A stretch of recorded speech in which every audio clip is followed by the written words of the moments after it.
Impatient. We've got quite a few guests here today, as I said earlier.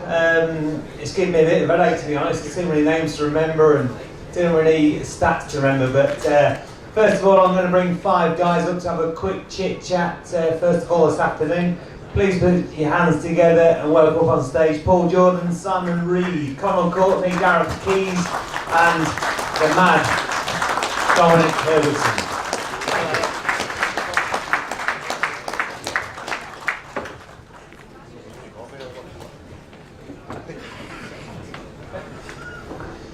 Right. Now, to me, it seems that since last season, it seems to have been quite a long winter. Seems to have dragged on quite a bit, and the season seems to be starting very late this year. Obviously, MotoGP's kicked off on World Superbikes, but BSB's quite late this year with it being a late Easter and stuff. But Paul, you've been keeping yourself busy. Things have changed a little bit for 2019. You didn't have a bad 18. Really? Well, you tell us. Was it good or was it bad? 18?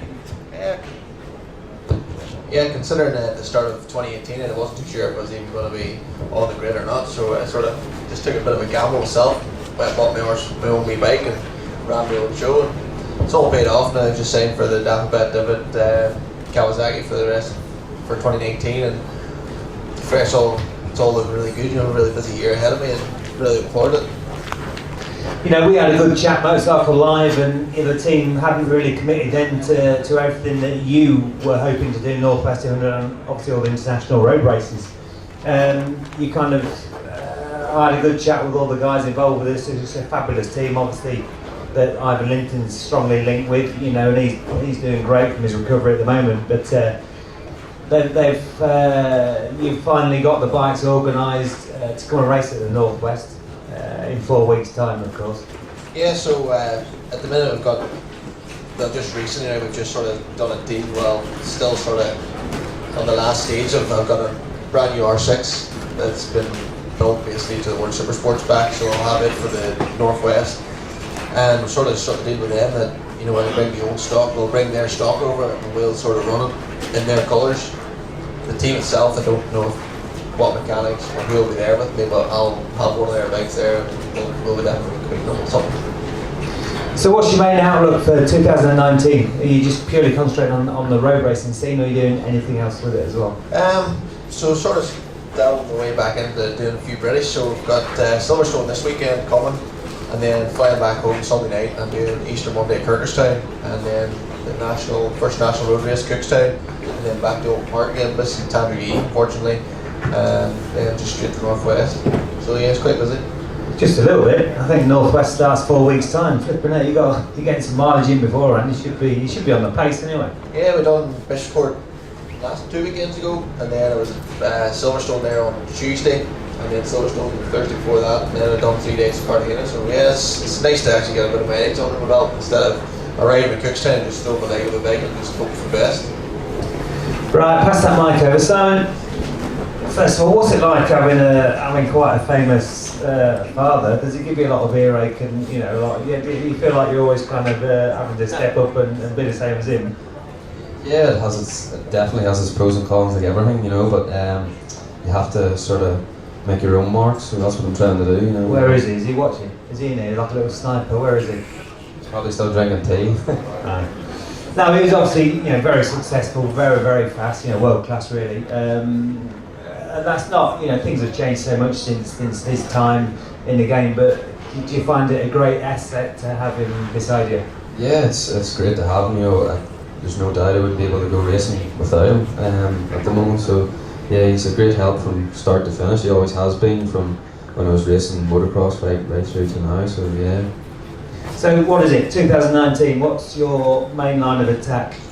We're going to do the National Superstock 600 at BSB, so that's the plan for 2019. I think it's the best way for myself to go and learn the tracks, and it's getting into that paddock. So it's a very, very competitive class, and quite a level playing field. So how many tracks do you have to learn for that series? The majority of them. The first time I was at Silverstone, there was 2 weeks ago, and we got a track day at Oulton the day before that, so it was good to at least get to those two circuits. I think I've been to Snetterton and Knockhill as well, so I have a lot to learn. It's going to be a steep learning curve this year, but that's what it's all about, isn't it?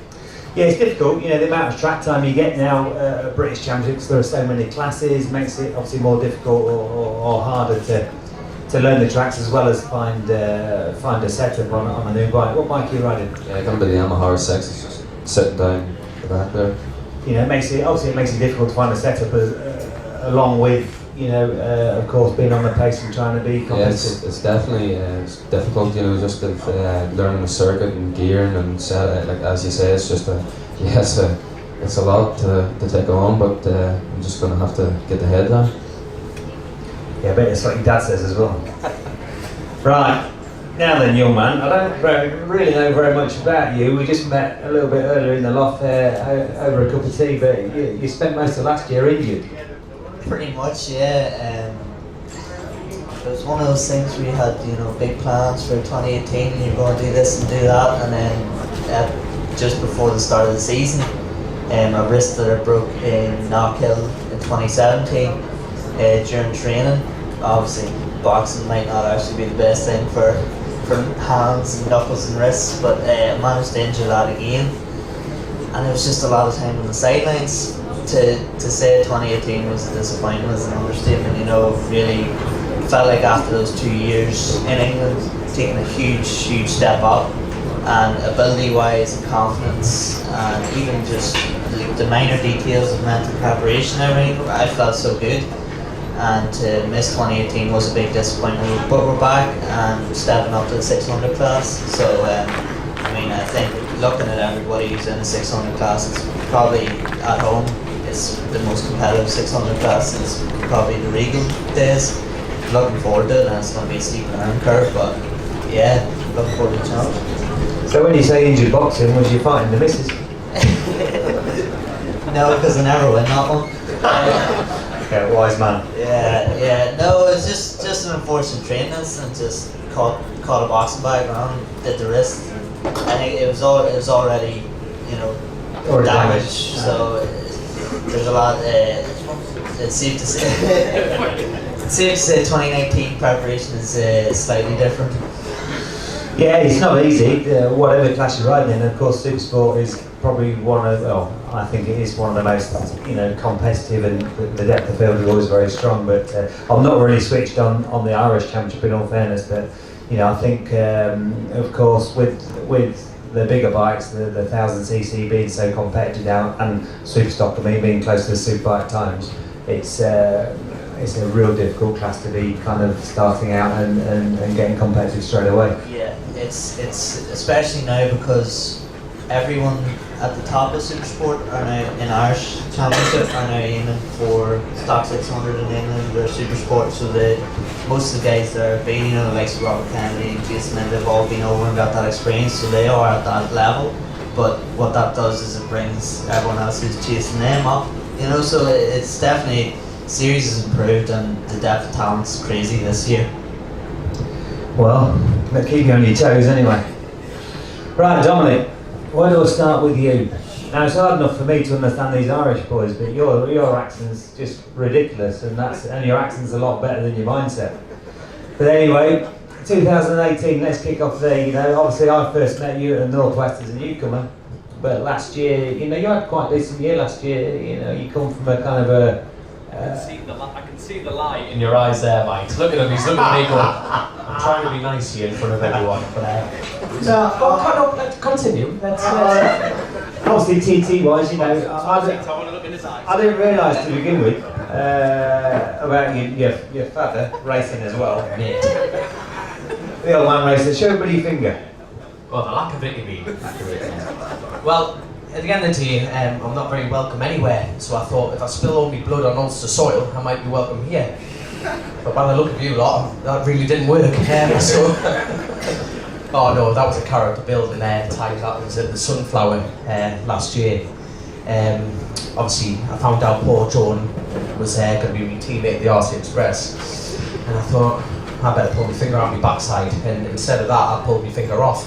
going around the sunblock and a week and a half later, without telling anyone, I went, I'm going to get on a flight to Macau. Paul's like, yeah, Reid. I'm like, check this out, look, check this out. So, oh, it was a good bit of crack anyway. So, you just showed me a little video in the loft here where all these riders are getting a brew. A little video of them cutting that finger off. What sort of insanity is that? How can you sit there in hospital and film some nurses cutting your own finger off? And I may hasten to add before you butt in, putting the finger in a jar and steaming it and taking it home.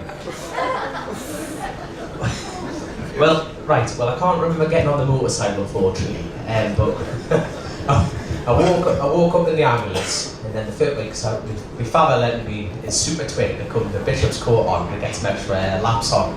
Sorry, I woke up and Lauren's sitting there trying not to smile.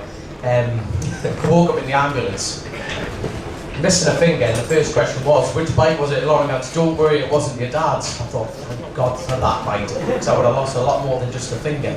So, anyway, we get to the hospital, and they said, oh, well, we need permission to cut the finger off. I went, right, well, I want to film it. Well, what do you mean you want to film it? I go, well, I want to film it, so I'm raking through me cut off letters, and it was in my pocket, my phone, and I'm sitting there, and I'm filming, cutting my finger off. And I asked them, I said, like, wait, we're all youngins, and you know when you want to keep your first tooth? Because obviously, you know, I'm a little bit weird like that. And I thought, well, it's my first finger I've lost, you want to keep it as a memento. So I asked the doctor, can I keep your finger? And they went, no, it's illegal to take body parts out of the hospital. And the doctor turned the back very foolishly. And so the doctor turned the back, the tub, I stuck it between my legs.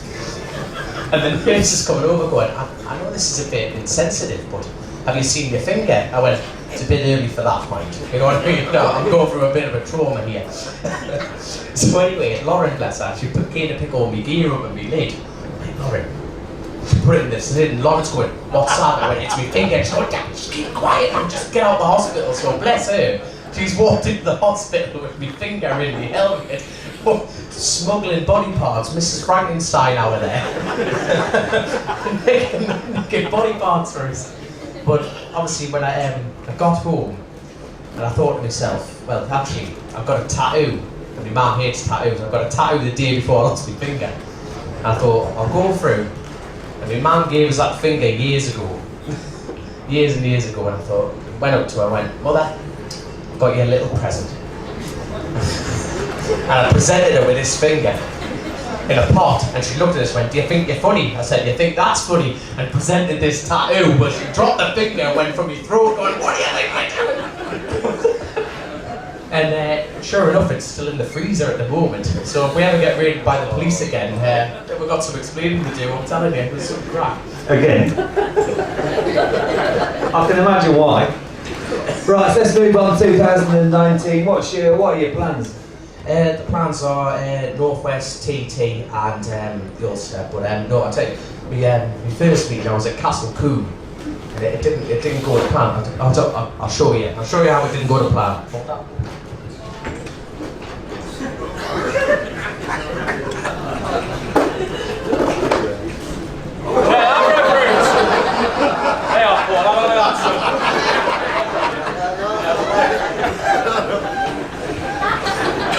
So I went straight out of the roof and landed on my arse. So the team weren't very clever with that. But no, they bought me a lovely ZX. Don't cry. What team? What team?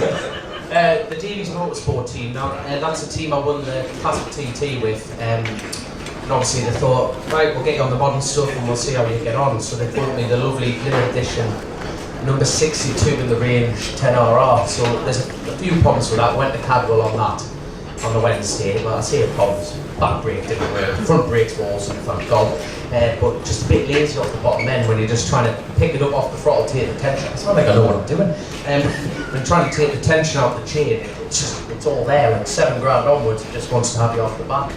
But no, at the end of the day, I've got nothing to whinge at. The team are very, very established. I know they're just a classic team, but they've got a lot of knowledge, and no, we're looking to get some more good results. Right, Gareth. Oh, first of all, did anyone understand a word of that? I'll start again. Gareth. Right. I know very little about what you've done and what you're doing. I said in there, keep them on, keep it tidy. Just explain exactly what you have been racing and what you're planning for 2019, please. Been racing a wee TZ 350 Yamaha. Before that I rode a ZX10 that we bought ourselves and tried to sort of put ourselves back on the map after a bad accident in 2015. So that put us out a wee bit and sponsors jumped ship, and, you know, the usual. Thought, use my health insurance money. Yeah. I had to use the health insurance money to buy a bike, and because I was told, everyone says, oh, that's it, you're quitting, no more. And someone tells me that, I'm going to try my best to keep at it. So I went and filled my tongs, and he did us a good deal on the ZX10. Did well, it was sort of built it up as much as we could just to get out on track. I think I made a Suzuki exhaust effect, and a couple of other bits was a bit rough, but no, we got out. I had a few podiums and all on it, and then everything started going south after that. You know, no one was ever in. In 2017, I sent over well over 200 emails for sponsorship, and you know, a few got back to me, a few good teams actually. And yeah, no problem. We'll get you a ride. We'll bring over England, dream come true and all. But and then in the small print. Sorry. In the small print, I had to bring, I think it was 38 grand with me or something, so I just... What the change for you, man? Yeah. So I thought it was a cheap ride too, but without he would remortgage it. It's only old, wasn't it? No, so rode a couple more in the big bike and parked it, put it back in the road trim, so I'm right at the road bike. I was going to sell it to maybe get something else, but it's a bit hard to sell the finance still on. There's only a couple of grand left on it. So we're riding the VTZ at the moment. Yeah. That bike that taught me how to ride. Years ago I started riding it, and then sort of came away from it, you know. Started riding it again full time last year, and oh, it was amazing piece of machine. Like there's no traction control, there's 2 wires for the plugs and the ignition, and you just Proper old school. oh, you're right on traction control, and oh, it's fantastic. Like, but And where are you racing this? everywhere and anywhere, wherever it'll take us. Because there's no class for us, you see. Yeah. So as years ago, we used to run with the Supersport 400s. I've been arguing, they're putting me in the 600s, and then it was actually at St. Angelo, I was telling Dominic for the Enniskillen 100. There's no class for us. We went in the put us in the Superbike, the open class, and did the qualifying. Clark, of course, came over, and the timekeepers came over and pulled me and said, right, come on, we'll get you into another class. I said, I thought I was doing alright. And so that bike's far too slow, make it fool of yourself. So we went into the timekeepers anyway, and I said, where'd I end up? Just out of curiosity. And he looked up the computer and he said, oh, you were fifth. a bike that was built in 1979. That way, You know, beating Superbikes, so I was pleased with that, but... They moved you on. Sorry? They moved you on. I moved me on, and I ended up getting into the 400 class anyway. It didn't matter. I had a massive height change, so it didn't matter anyway, but I was pleased with the Superbike. It was something with fifth, like, so on an bike like that, but it just upset that many people, as it would, you know. Embarrassing a them. good 40-odd-year-old bike beating them. So what about 2019? Are you planning on riding anything modern again, or are you just kind of seeing how things go, you're just going to stick on the TZ, or what's your outlook? I've been looking for bikes, you know, 600, wouldn't I be 600 or 650 even, you know, and there's a couple of, there's actually a team not far down the road from here, and they says to me, oh yeah, we'll keep an eye out for you, you know, and we'll watch you at Cookstown. I was thinking, we'll need a bike first, you know, before you know but we're, no, the wee TZ, we'll ride it at Cookstown, Tom McGee, Ulster Grand Prix, just wherever it'll take us, you know. So, but like I sent over 200 emails, and I've been doing that every year, and it's just down to money, you know. I'm sort of getting fed up with chasing people, and, you know, trying to. You're waking up thinking, you know, I'm going to pay for dinner tonight, or set of tires to pay for the weekend. But right with TZ, I just enjoy riding motorbikes. So yeah, exactly. I want the pressure. I don't want the pressure of trying to keep everyone else happy with sponsorship, and you know, I just want to ride motorbikes. You know, that's basically what I want to do, and not to worry about money or high octane fuel. This has to be run on the bike, or these tires. You need brand new tires every race.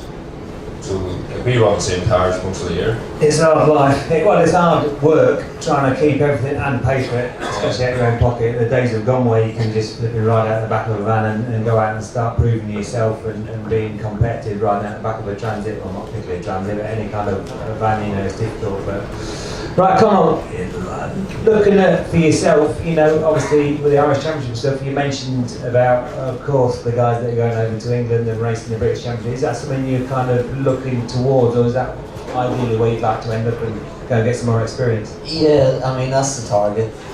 The end goal is to go back to England. You know, I felt just before the injury, where I'd just, you know, I'd had another year and I'd made a big step up. Especially in that hill, you know, qualifying when unfortunately the accident happened. The lap I was on would have put me second, you know, and I'd been lingering maybe 9th, 10th, you know, the races before that. So it was just unfortunate there, but the whole atmosphere over there and competitiveness, yeah, definitely that's where I'm aiming for. But not getting ahead of myself, because, you know, the talent here is going to take a while. You know, to get up to the front, you need to be at the front fighting here to stand a chance in the stock 600. But it's going to be a learning curve on the 600. Even I had my first run last week. I tried. I was so programmed because Clarkson on the Moto 3, I don't know how many laps I've done, and running the Moto 3 lanes on the 600 isn't exactly the fast way around. So it's going to take a while to reprogram myself and just get the feel of a 600. Obviously I've had to put, I know it doesn't look like it, but I have put on weight for the 600.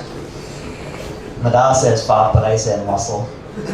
But most people I talk to say I haven't put on anything. So yeah, it's just going to be a learning process, but I'm looking forward to it. I mean, I do like the idea of, you know, it's fresh, you know, it's exciting, and the challenge, especially as I also said before, stock 600 is the goal, but there's a long road ahead before that. Right, Dominic. Now, ideally, what's your outlook for 19? You know, you did have a good 18, I think. But what's your general outlook? You know, we chatted inside. You was talking about lap times, TT wise, but of course, before then you've got Northwest and other things going on. But what's your general? What would you be happy with 2019 result wise? Everybody's always has a target to go to. And I saw you breathing in as soon as he mentioned about losing weight. Oh, I go up and down like a bleeding whoopee cushion, mate. I like the weight, like every time I lose a bit of weight, I double it back on. You know what I mean? You're all just a bunch of like, look like you could work for Victoria's Secret, you lads. You're a bunch of just models. But no, as far as goals, I've never. Okay, it's no secret. You know, I talk a lot of shite. Pardon me language, but you know, I don't like publicly telling people this is what I'm going to do, what you're going to, because if you don't achieve it, you just look like a tit.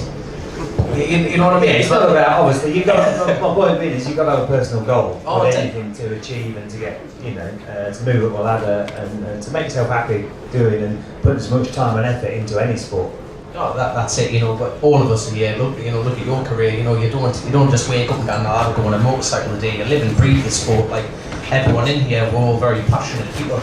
But it's as far as the goals, last year highlighted that, you know, it's like everything, you know this yourself, you need the lows to appreciate the highs. It's like I came off at the TT this year and I crashed into the Laurel Bank and I was sitting 8th in the senior, and my lap times I was like 128 and I was really 120. I I was knocking on the door trying to get the 130 mark, and that's where I want to be. You know, ideally I would beat your lap time. Why? That would be the boy, like. Why did you crash?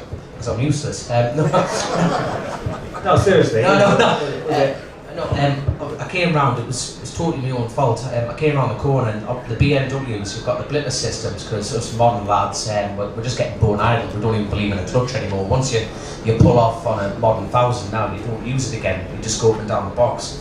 But I came round Laurel Bank, went down, but I didn't hit the lever hard enough and it just went into a neutral.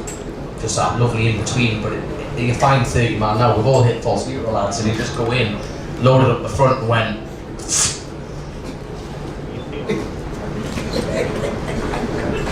Oh my god, I'm iron, and I ended up in hospital again. So yeah, it wasn't, you know, ups and downs racing. I spent a little bit of time in hospital last year, but the results, I was on Bob Henderson's stock 1000 last year, but we had to get an oversized tank for the Northwest to complete the Superbike stock race. I don't know how you organisers have got it, but you just one lap off, you can complete the stock race on a stock tank. But I was sitting 9th in the Northwest, so I was in the top 10 at the Northwest before I ran out of fuel. I passed Davey Todd, absolutely duffed him on the brakes. I thought, well, I'm not doing too bad, do you mind? And then I just ran out of fuel, went to the pit. Plus, I'm a lot fatter than him, so probably the weight wasn't helping the fuel situation, you know. But no, obviously, like, you know, answering your question, you know, you just got to keep improving. You know, no rider here sits there and goes, I'll just repeat last year. And obviously, the whole sport moves in massive jumps. It doesn't just creep forward, does it? You know, like look at the TT this year. It's gone from 133s, where you think no one's going to go quicker than that stringy, tall, nice lad Hickman goes and bangs out a 135 for a lap. He takes ugly pills though, doesn't he? He does, but you see, my theory about Hickman, he was that kid in school, right, that all the teacher loved. He was good at PE, he was good at maths, he was just like, everyone liked him. In essence, you don't like him because he's so likeable. You're like, what a dick, and then you go to him, he's a nice lad, isn't he? I bet he's good to his mother. I bet he does the dishes as well, you know what I mean? What a lovely lad that Hickman is. So, Simon, what about road racing? I don't know, many people have asked me that question. And your answer is yes or no, ever? Where's his dad first? Obviously, you can't train on British Championship, of course, you know, and rightly so to a certain degree. Yeah, well, this year's going to be a lot. It's going to have a lot on my plate, yeah, but it's, you know, I don't know. You can never say never, I suppose. Hey, no. I mean, is it something you're attracted to, or do you kind of just concentrate on the short circuit stuff?